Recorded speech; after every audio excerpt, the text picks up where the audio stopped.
Welcome बच्चों। आज हम लोग विज्ञान भारती कक्षा 8 के अभ्यास कार्य पुस्तिका इकाई 11 बल तथा दाब के प्रश्नों को हल करेंगे, जिसमें पहला प्रश्न है, निम्नलिखित में कौन सा कथन सही नहीं है। क में है संपर्क तल का क्षेत्रफल अधिक होने पर दाब अधिक होता है। ख है वायुमंडलीय दाब का मान पारे के 76 सेमी और स्तंभ के दाब के बराबर होता है।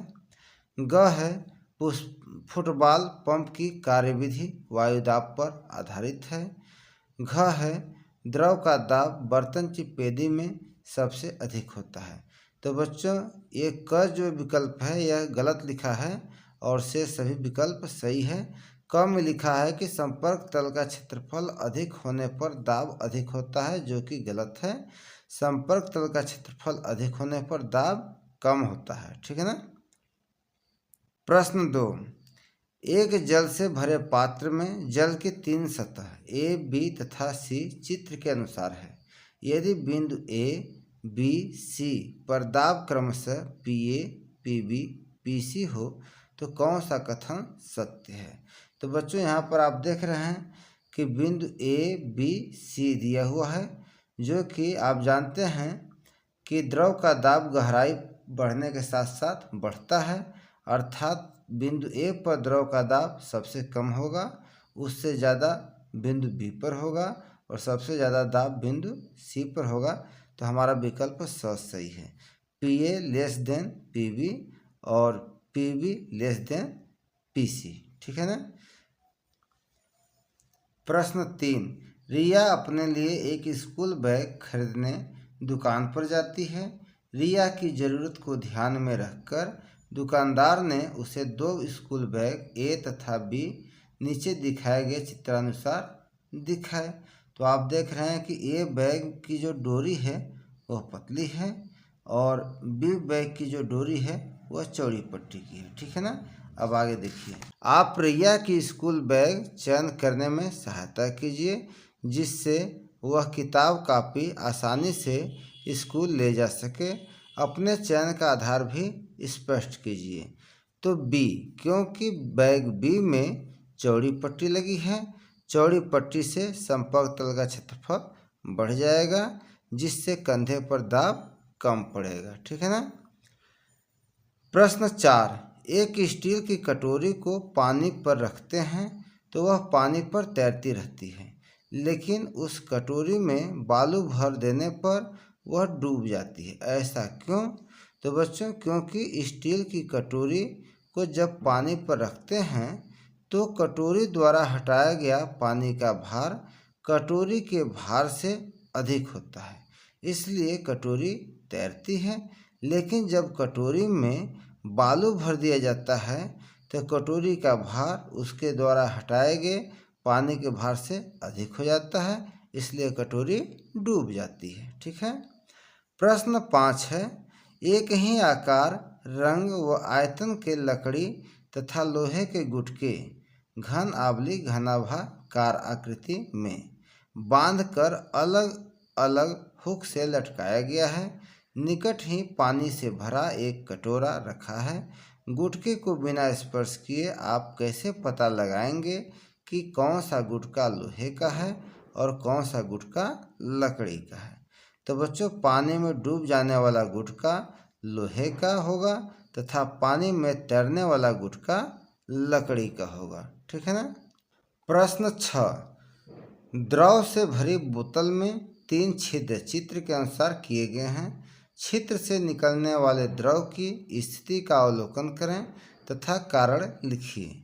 चित्र 1, छिद्र ए, बी व सी से निकलने वाला पानी की समतल पर स्थिति। तो बच्चों, यहाँ पर चित्र आप देख रहे हैं, ए से जो पानी की धारा निकल रही है वह कम दूरी पर गिर रही है, बी से जो धारा निकल रही है वह ए से ज़्यादा दूरी पर गिर रही है और सी से जो धारा निकल रही है वह बी से भी ज़्यादा दूरी पर गिर रही है। तो इससे निष्कर्ष निकलता है कि छिद्र ए से निकलने वाली पानी की धारा कम दूरी पर, छिद्र बी से निकलने वाली पानी की धारा छिद्र ए से अधिक दूरी पर तथा छिद्र सी से निकलने वाली पानी की धारा सबसे अधिक दूरी पर गिरता है अतः स्पष्ट है कि द्रव का दाब गहराई बढ़ने के साथ साथ बढ़ता है। ठीक है ना। चित्र 2, छिद्र ए व बी से निकलने वाले पानी की स्थिति। तो यहाँ पर आप देख रहे हैं कि छिद्र ए और बी से निकलने वाले पानी की स्थिति समान दूरी पर है। ठीक है ना। तो छिद्र ए व बी से निकलने वाले पानी की धाराएं समान दूरी पर गिरती हैं, जिससे स्पष्ट है कि द्रव सभी दिशाओं में समान दाब डालता है। प्रश्न 7, अपनी हथेली पर गणित और विज्ञान की किताब रखकर उठाइए। अब इन दोनों किताबों को एक रस्सी से बांधिए और रस्सी को उंगलियों में फंसाकर उठाइए। दोनों स्थितियों में आप द्वारा पुस्तकों को उठाने में लगाए गए बल की तुलना कीजिए और अपने अनुभव को कारण सहित लिखिए। तो बच्चों, हथेली पर रखकर उठाने पर बल का प्रभाव कम पड़ेगा तथा रस्सी से बांधकर अंगुलियों में फंसाकर उठाने पर बल का प्रभाव अधिक पड़ेगा, क्योंकि संपर्क तल का क्षेत्रफल बढ़ने से बल का प्रभाव अर्थात दाब कम होता है तथा संपर्क तल का क्षेत्रफल कम होने पर बल का प्रभाव अर्थात दाब अधिक होता है। ठीक है।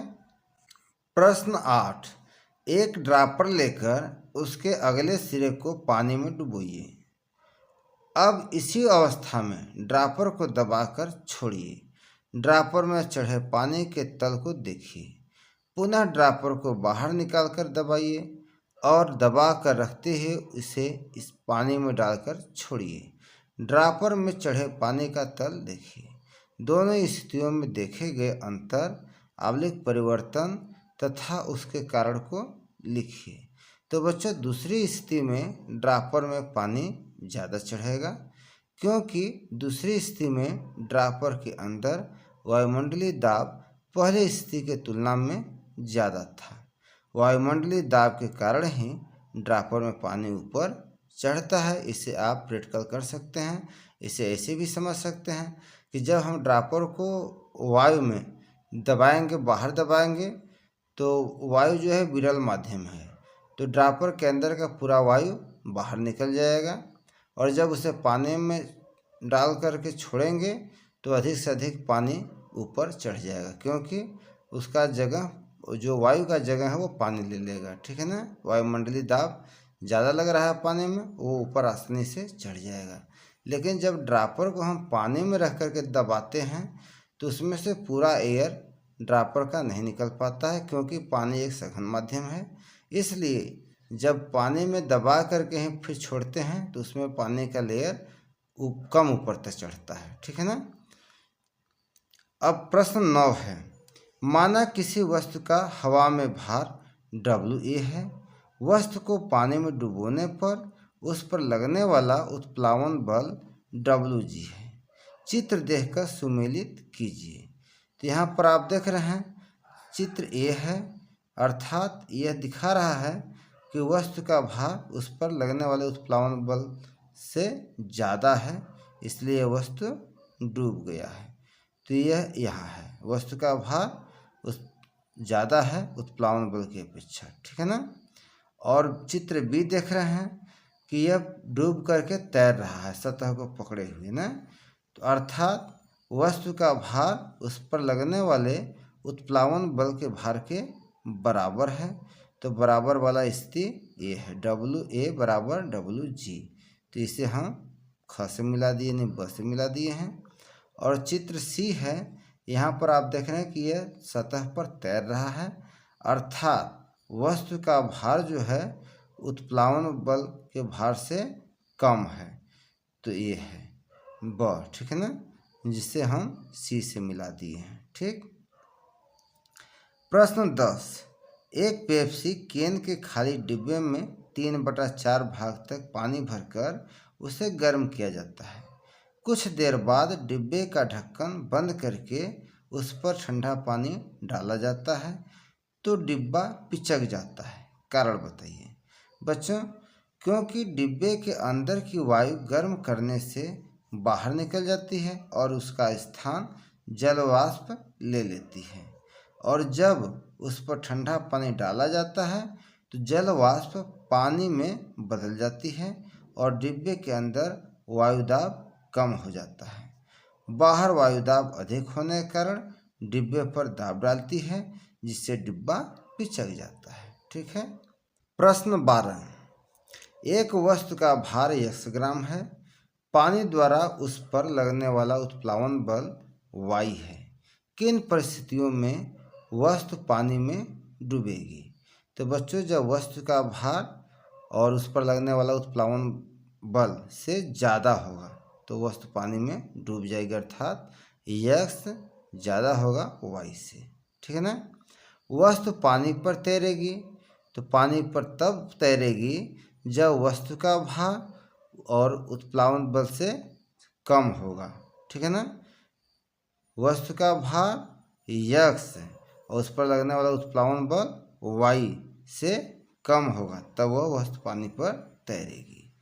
वस्तु पानी में पूरी डूबकर तैरेगी, अर्थात वस्तु का भार x और उस पर लगने वाला उत्प्लावन बल y दोनों बराबर होंगे। ठीक है ना। प्रश्न 13, अध्यापक ने 2 संतरे लिए, एक संतरे को छील लिया। अब दोनों संतरों को पानी से भरे टब में डाला। बिना छिला संतरा पानी में तैर रहा था और छिला हुआ संतरा पानी में डूब गया। कारण बताइए, ऐसा क्यों हुआ? तो बिना छिला संतरा का भार उसके द्वारा हटाए गए पानी के भार से कम था, इसलिए तैर रहा था, और छिला हुआ संतरा का भार उसके द्वारा हटाए गए जल के भार से ज़्यादा था, इसलिए डूब गया। इसे हम दूसरे शब्दों में ये भी कह सकते हैं कि बिना छिले संतरे का घनत्व जल की घनत्व से कम था, इसलिए वह तैर रहा था, और छिले संतरे का घनत्व जल के घनत्व से ज़्यादा था, इसलिए वह डूब गया। ठीक है। अब है प्रश्न 14, 2 वस्तुओं ए तथा बी का आयतन क्रमशः v तथा 2v है। किस वस्तु पर उत्प्लावन बल अधिक लगेगा और क्यों? तो बच्चों, उत्प्लावन बल आयतन के समानुपाती होता है, अतः b पर उत्प्लावन बल अधिक लगेगा, क्योंकि b का आयतन a की अपेक्षा ज़्यादा है। ठीक है ना। अब है प्रश्न 15, दीपावली में आपने उड़ने वाला दिया देखा होगा जो आकाश में ऊपर की ओर उड़ता है। यह किस सिद्धांत पर कार्य करता है? तो बच्चों, गर्म हवा के गुब्बारे का सिद्धांत, अर्थात आर्किमिडीज का सिद्धांत।